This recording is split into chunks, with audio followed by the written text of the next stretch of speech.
Lavana manalong tompo, ampifaliana no izaranantsika anay mofinaina amin'ity alatsinainy 5 septambra 2024 ity.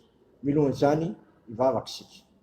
Feno fiderananao zay raha eo fa natratry alatsinainy 5 septambra 2024 ity, sy andro faharoa amin'izao herinandro vaovao zao. Koa mangetahitanao ny fananay, aoka anao hiasa amponainy tsirairay avy, satria raha miasa ianao, iza anao sakananao, miandandranao zay tompo. Manateranao indrindra, i Jesosy teny tonga nofo amin'ny anaranao nanaovana izany. Amen. Ny asan'ny apôstôly toko faharoapolo andiny fafito folo ka hatramin'ny fahaefana amby-roapolo no anjara mofinainao antsika amin'ity andro alatsinainy 5 septambra 2024 ity, zay mivaky izao zany amin'ny anaran'i Jesosy. Ary tany Milety Paoly dia naniraka akany Efesosy izy ka napaka ny olon'ny fiangonana ankeo aminy. Ary no tonga teo aminy ireo, toy izy taminy, fantatrareo hatramin'ny andro voalohany natongavako teto Azia, zay teto ny fitondratenako taminareo tamin'izany andro rehetra zany, dia nanompopo ny tompo tamin'ny fanetetena rehetra sy ny ranomaso ary ny fakapanahy zay nanjoahany tamin'ny faneteny jiosy, ka tsy mba nafeniko zay mahasoa fa nambarako nampianarako anareo teo mason'ny olona atao misatrano, ary nambarako tamin'ny jiosy sy ny jenislisako ny fibebahana amin'Andriamanitra sy ny finoana ny Jesosy Kristy eto amintsika. Ankekiny indro terem-panahy akany Jerosalema aho, nefa tsy fantatro zay loahany, afa-tsy zay ambarany fanahy masina amiko amin'ny isa-tanàna, fa izy famatorana sy fahoriana androany. Nefa tsy ataoko zavatra koa ny eko mba havita ny alehako, dia ny fanompona zay noresy tamin'i Jesosy tompo anambarany filazantsara ny fahasoavan'Andriamanitra. Masonao manamasina anay amin'ny fahamarinana, ny teninao ny fahamarinana. Amen.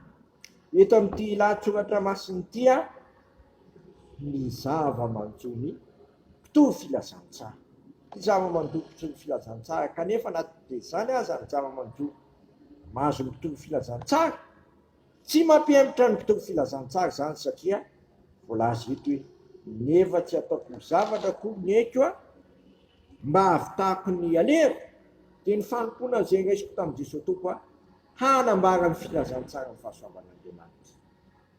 Ny filazantsara ny fahasoavan'Andriamanitra tsy mora manambara zany gavana, tsy mitovy zany araka ny teto fa hitondrana fijaliana, hitondrana fahoriana ary mampikotra-dranomaso ary hiarany fanenjena amin'ny endriny maro samihafa.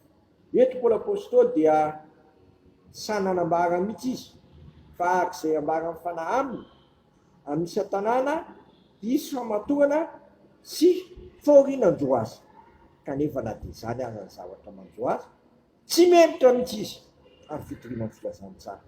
Zasy ianao zay velon'aina ankehitriny, vonona koa ve zasy ianao hanambara ny filazantsara, hikenena amin'ny filazantsara, ninona manjo ka mba hiteny tahaka ny Paoly apôstôly koa hoe tsy ataoko zavatra ny eko mba havitarako ny alehako, dia ny fanompona zay raisiko tamin'i Jesosy tompo hanambara ny filazantsara ny fahasoavan'Andriamanitra. Satria filazantsara io no mahay manova, mahay manovanao, mahay manova ty zao tontolo zao ty, ka tonga ty zao tontolo zao ty olom-baovao ka ho lasa ny zavatra taloha, indre tombo-baovao eo ao amin'ny Kristy. Eto dia mitaky faneketeny zany, fahalavan-tena ary tsy fitandrona aina sy asasarana, fa vonon-kaloha, satria zava-dehibe ny fanapariana ny filazantsara ny fahasoavan'Andriamanitra, zay mahatonga fibebahana amin'Andriamanitra sy finoana an Jesosy Kristy. Kene fibebahana amin'Andriamanitra dia fahavononana eky ny voatany sy hiala amin'ny ratsy fanao ary anaiky an Jesosy tompo mpamono. Fa zay mino an Jesosy tompo sy miala amin'ny ratsy fanaony mantsy, dia men'Andriamanitra fo vaovao sy fanahy vaovao atolorany fiainana feno fahasoavana, satria anjakan'ny fanahy masina sy azona famelan-kelotra. Teo izany tokoa ane no ataoko sy ataonao hanambara tsy amitahotra sy amin'ny fahasahiana tokoa ny filazantsara ny fahasoavan'Andriamanitra, izay ahatonga ny olona hiala amin'ny ratsy fanaony ka anaiky an Jesosy tompo mpamonjy fa zay manaiky am Jesosy tompo amonjy no vonjina. Amen. De raha sy misaotra anao zay raha io fanahy agnao teto indray ny afahanay manaparika amin'ny filazantsaranao. Mila manety teny zay, mila manana fandevateny zay, ako sy matahotra masomena vonona koa na aniditra neny aza anambara ny filazantsaranao mba hatendreo sy hovay am'izany toetsainy mitovy filazantsara rehetra tompo ka tsy hitandro asansarana tsy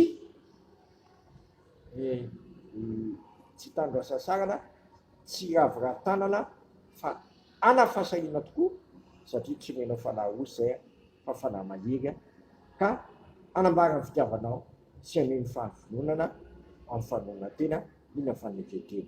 Ataova aminay rehetra zay mitovy filazantsara tokoa sa atonga anay tsy hitandro asansarana fa hikelaina tokoa hampandroso ny filazantsara isika kay niary valaka hoe anay zay mandany masina ny eninaranaao tonga ny fanjakanao ataony isikaponao ity atany taky ny tany fa menaniny anna sazo anay amin'ny mamelany elokay taky namelanay zay nika taminay iza mitonganay amin'ny fakapana fa manafanay amin'ny ratsy manao ny fanjakana sy ny hery avy nahatra manakizay.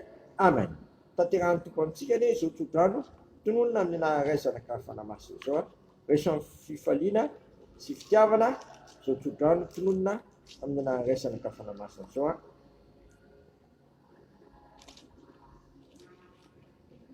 ary Andriamanitra ny fanantenanany amenanareo amin'ny fifaliana sy fidanana rehetra amin'ny fonareo ho itombonareo amin'ny fanantenana amin'ny herin'ny fanamasina ary tsy hitandro asansarana fa vonina hiaritra mafy sy ny fahoriana dia hiara manamboninahitra amin'ny Kristy.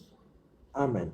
Voninahitra ny eo an'Andriamanitra rerany amin'ny anaran'ny Ray sy ny Zanaka ary ny fanamasina. Amen.